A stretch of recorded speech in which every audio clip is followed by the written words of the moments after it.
You are just in time for Family Check right here on Good Morning Kenya. And today our topic of discussion is on parenting, and specifically the impact that parenting and child upbringing has in shaping the future of the child. And joining me for this particular conversation is Pastor Pearl Blessing. She is the director, Star with Pearl. Welcome to Good Morning Kenya. Thank you. Good morning. Always a pleasure to have you on here. Yeah. If we may just begin with defining what parenting is, and maybe specifically positive parenting in general.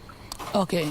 Yeah, I would say that parenting is the way of having a positive nurturing and bringing up a child that will be someone in the society, and that comes by developing and being very positive. That will nurture, you grow, and you even direct from the beginning, from the early beginning, because what happens from the beginning of that child, the early childhood, will have the impact of what they become when they grow up. Yes, and that is what parenting is all about. And you were telling me off air that parenting and child upbringing are different. Yes. How are those two different? Okay, upbringing could be parenting, and parenting could be upbringing, but when it is parenting, it is full of love and nurture.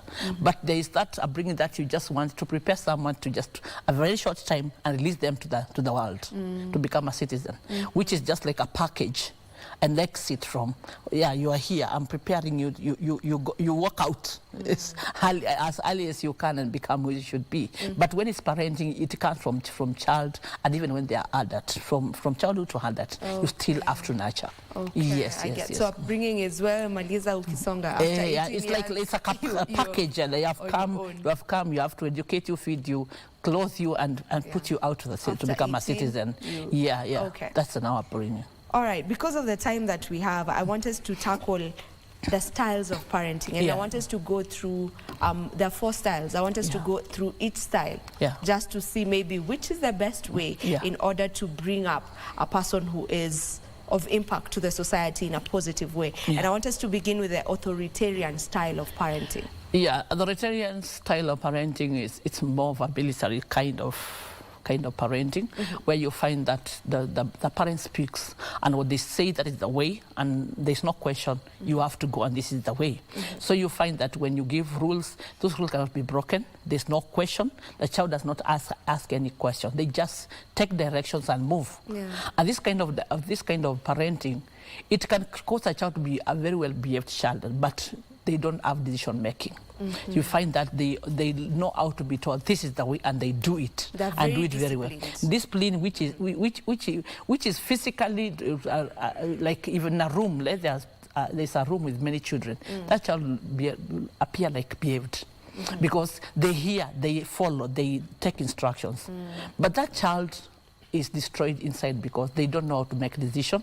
They have low esteem. Like we said the other day, is that you can spend a lot of money, take children to the best schools, of the most expensive schools, but emotionally destroy them, because the emotions of a child is what will make them what they become.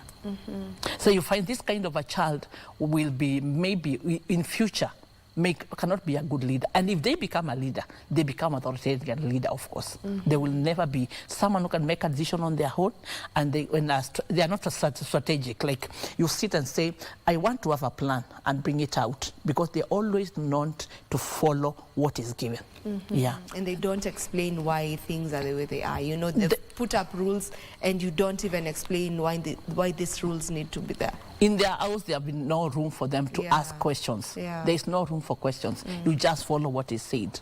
If this is the time to sleep, you go to sleep, no questions. If there's something that is bothering that child, and they are gone, let's say you take the child to secondary school, they are being bullied on this, something bad is happening to them. They cannot share with their parents. They just keep quiet and continue being tormented, because there's no room for discussion.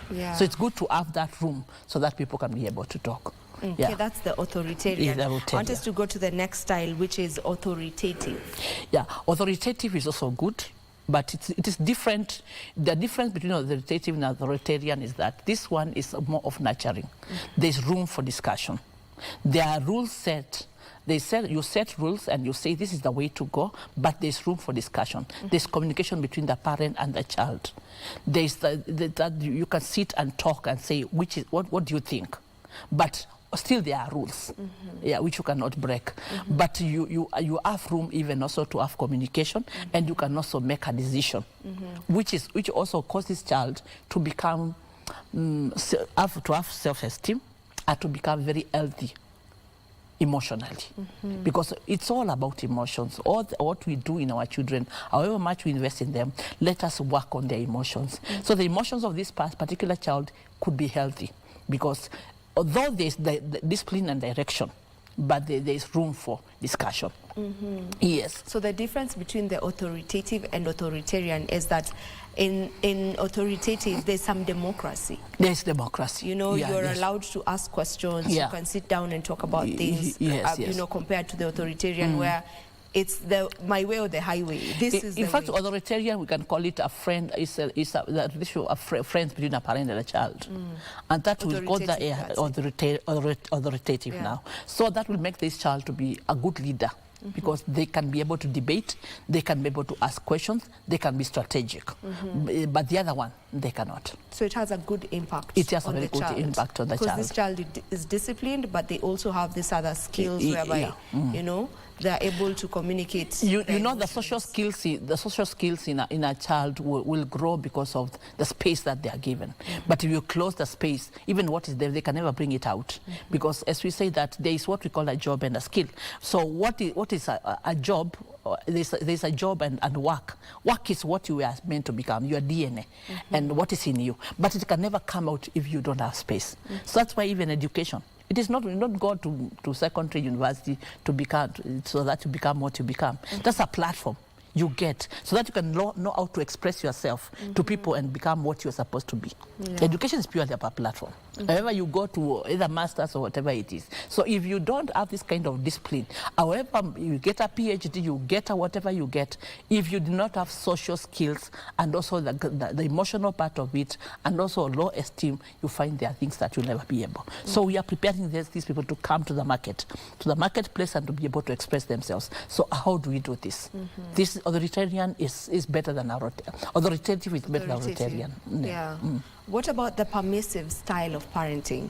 What is that all about, and how does it impact the upbringing of the child? The permissible is now the lower part of the authoritative. It is more open. It's like this child is given time, like they kind of make a decision, they plan. It's like because of necessity, they learn to do things on themselves. They can make decisions, they can plan, they can execute on themselves, because this parent is like, I've given you food and school fees and people to serve you. You have the house help, but what you do, it's on your own. There's less discipline. There's no time for discipline. There's no time for communication. There could be communication, but it's not there always. It's not that which is available like the authoritative. So in this, there are no rules that have been set. No rules. It is just like an open. That is a permissive. So we call it permissive because it's like an open ground. So this child, if they don't have the skills, inward skills to make decisions, then they can become. People cannot. In this one also, there is no rules like the lower children. You have to take time for when you do your homework, when you watch TV, when you're supposed to sleep. They can watch movies. I've seen people where you find that child is watching movie until 2 a.m. Serious. That is a wasted energy, because even if they are not reading, they should sleep. Sleeping is also very important. So there is no control. There are houses you find that the TV, the children controls, the father cannot even watch anything. But that is permissive. There should be rules and regulations. Yes, this is the way to go. Yes. How does that impact the child? How, what kind of person do they grow up to be? They can become very good in social life, in relationships, and also because it is an open ground, they make their own decisions. But sometimes you find this particular child can have misbehavior. They may not be depended on. And there are things that they can do which can go wrong, and nobody's correcting them. And I'm also imagining, in the world we live in, there are rules. So if Yeah. you come from a home whereby there were no rules at all, I can imagine how difficult it can be for you, even in school, you know, in workplaces, because there are rules everywhere we go, you know, in all institutions. Even city council. Exactly. Even on the roads, there are rules, you know, Yeah. there are traffic rules and all. Yeah. So what kind of person, you know, do they become, you know, coming from such a home where, you know, I think your you have seen parents are such just people. freestyle? You must have seen such people. Yeah. The way they behave, even their place of work, on the roads, they are not controllable, because it's like they have been made kings to rule before their time. So they just want to show everybody that they can do it. But such also could raise someone who will be different. They will not like what is happening, and they nurture themselves to become somebody.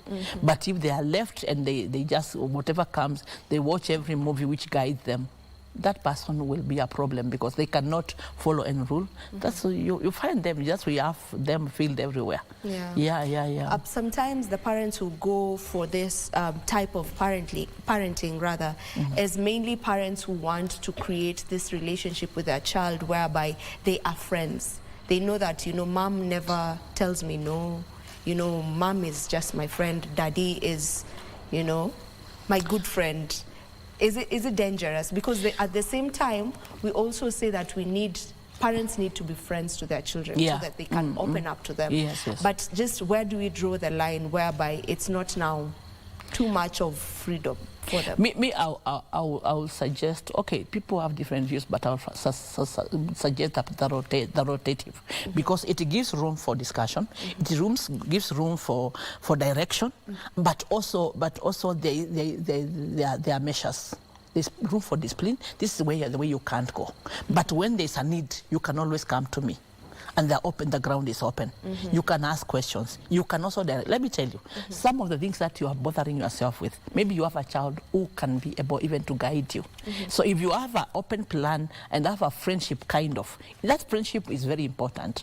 But don't make it that it's a true friend, because it's not a true friend. It's a child. But when you open that ground, that person will become maybe more like you, or that child will be able to see the wrong part of you and not pick it, and pick the right ones. So it is very good to have that democratic kind of upbringing. Don't be too tough, you may destroy, and don't be too open, you may also destroy. So the measures are very important. Find the balance. Find the balance. Find the balance. All right, and then there's the last style of parenting, which is termed as the uninvolved. Uninvolved, or neglective. It's like, this one is like you're just there, you just gave birth. Of course you came, and the Bible says if you come, your food is there. You will find it and you will eat it and find your way out.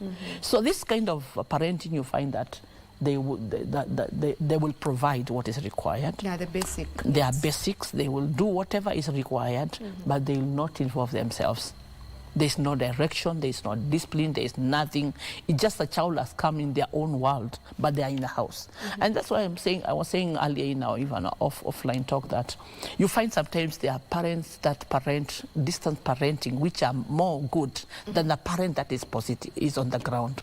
And this kind of parenting is when you don't care. Neglecting is when we were talking about, maybe you find someone, like I was telling you a story, someone went through something and they wanted to come like on a show like this, and you come and share about what you went through. But you don't care what your child hears, how it will impact them. Because let me tell you, in everything that we do as parents, what our children hears about us, it can give them strength or destroy them. That is their dignity and of course their pride. Okay? So if someone maybe comes and talks about something negative about themselves on hair, I'm not saying it's wrong. People have their way of, or they bring their things out. But remember, you have a child. You have a boy who loves you so much, and their pride is in you. When you say that, where will they walk among their peers? Then they are crushed because you are neglective. So you need to also nudge. There's parenting that is physical, and the things that you do, how do you affect them? Don't be neglective. Be a parent that is responsible. Yes. Because kids who grow up in such families, they're uninvolved, I believe it really brings comes forth with trauma because your parent was never there for you. They just provided for your education, the shelter, you making sure you eat and you dress, but they were never there. You never got listened to. You never even maybe got to see them. They were never in the house and all. So I can imagine how that child, you know, turns out to be when they grow up. There are some cases that happen in life that you cannot be able to control. Maybe there came out something like divorce or separation, and that caused such things to happen that we are not in control. And maybe you didn't want your children to go through that things, and maybe they happen to go through it. That is what you can't control. But they start when you are available. As I was telling you that, I had a show in a secondary school, and I was talking about honoring parents, and it is the first commandment with a promise. So there is nothing about you like it or not. Then at the end of it, I give room for questions. Then one boy came and told me that, Mom, you say that we should honor parents, and I agree with you. But some of the parents that we have, you look at where to put that respect. Even a room you can't see. You try, but you cannot see where to put it. So also there's responsibility on the side of the parent and also of the children. So we need to see there is a bringing when you give food, you give education, you give shelter, but the emotional and the self-esteem of that child, we need to look into it and see how we can be able to do that. There's one thing that we also overcome, we oversee, which is about relationship of parents and their teachers. Because the bringing of this child, however much is, the house help and the teacher are very important. So however much you invest in that child to bring them out the best, these two people are very key because they are with them more than you. So your relationship with them, if it is positive, it is good for this child.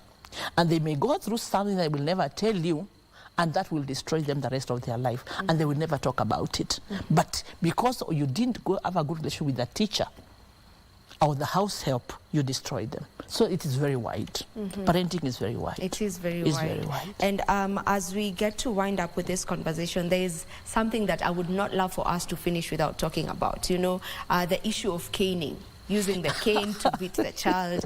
And, you know, nowadays they say you don't cane children, you just give them some sort of discipline. You can take something that away from them. You know, they normally get screen time, you take that away from them. Kuna wenye wanaambiwa ndo kae kwa ile kona, usiongeleshe mtu for the next, I don't know, 1 hour. I don't know how that works because that's not how I was brought up. But do you feel it will have an impact on the generation that is being raised now with no caning at all? Because from the generation that I was raised in, you know, my parents and their parents, they swore by the cane. You've done a mistake, mushipi or something, you know, slippers and all that. But right now, children are not supposed to be beaten, even in schools. So will that have an impact on their upbringing? On how they will turn out to be? Okay, I would say that I don't advocate, or I'm not for or against caning, but what I would say is that there's a way of, you can engage children and they become very responsible. There's a way, like the way of the authoritarian, what it does, it doesn't discipline so much, but when there's discipline, you discuss and say, this is a support to you. What I'm doing to you, I'm supporting you to become the best. This is meant to show you, if you go this way, the world is waiting for you. And you are told that if your mother doesn't teach you, the world will teach you, it's waiting for you. So if you don't nurture them inside, they will find that life over there. The police is there, and the city council, and everybody is out there. So here, the kind of caning or the kind of disciplining that should be given, it may not be physical caning. But let me tell you, you can talk to someone without caning them, and they hear you more than caning. But depending on how you bring it out. Because sometimes that the caning comes with a lot of anger, and you may end up even destroying or even harming. So if you bring out a way of, this is a mistake, let us talk about it. Like now what we said on the authoritative. Let us talk about it. Do you think this is right? And they will find that they understand it better, and they'll be able to correct others. So because it is a law now, you cannot cane. We cannot just start pushing that caning was good, because it's the caning was that whoever started saw that's the right thing to do. I'm not against it, I'm not for it, but I'm just saying that there's a way of bringing it. Disciplining is in so many ways. You have said about withdrawing the phone or even the screen. That may be emotionally crushing than beating. There's a way, maybe that these people, even in marriage, there are people who what we call silent treatment.